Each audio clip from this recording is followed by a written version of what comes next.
banaanbax looga soo horjeedo dilalkii dhawaan ka dhacay qaybo ka mid ah magaalada Stockholm ee caasimadda dalkani Sweden ayaa waxaa lagu qabtay xaafadda Soomaalidu ay ku badan tahay ee Rinkeby ee magaalada Stockholm. Faafahinta warkaasi waxaa magaalada Stockholm inooga soo diray wariyahayaga Maxamed Cabduqaadir. Banaanbaxan oo labadii maalmood lagu qabtay barxadda weyn ee xaafadda Rinkeby ee magaalada Stockholm waxaa si wadajir uga soo qayb galay qowmiyadaha kala duwan ee ku dhaqan dalka oo ka mid yihiin dadka Soomaaliyeed oo iyagu ah kuwa si weyn uga dhex muuqday banaanbaxaas.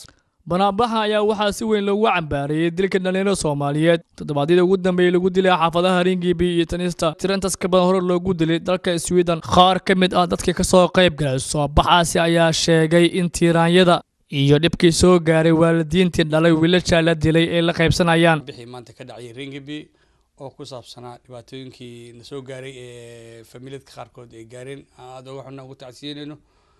waxaan jeclaan lahaa waxaas in si aad looga hortago qof kasta oo Soomaalina uu qayb ka qaato ka hortageeda. waxaana lagu badbaadin karaa ilmahaas in loo isku duubnaado oo arrimahooda aad loo dhexgalo lala saaxiibo la soo jiito waxyaalaha ay ku jiraanna laga banaanbixi maantay wuxuu ku saabsanaa shucuubta iyo xaaladda soo noqnoqotay ee adag ee ka jirto magaalada Stockholm. ummadda Soomaaliyeedna waxay muujinayeen inay aad uga xun yihiin xaaladda jirto ama waxyaabaha dhacay inay tusaan dadka ay la nool yihiin inaysan ahayn dad xun ee xaaladdan ay ka dhacdo adduunyada meel walbo ee la joogo.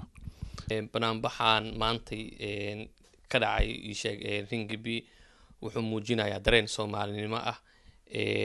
waxaan rajaynaynaa insha Allah Ilaahay subhanahu wa ta'ala ka rajaynaynaa culimada siyaasadda jaaliyadda dadka wax garadka ah inay meeshaas uga harin maantay kulan wanaagsan oo qofka dareenkiisa uu ka dhiibtaa meesha ka dhacay. maanta banaanbaxan aan ka soo qayb galnay gaar ahaan xaafadda Rinkeby magaalada Stockholm.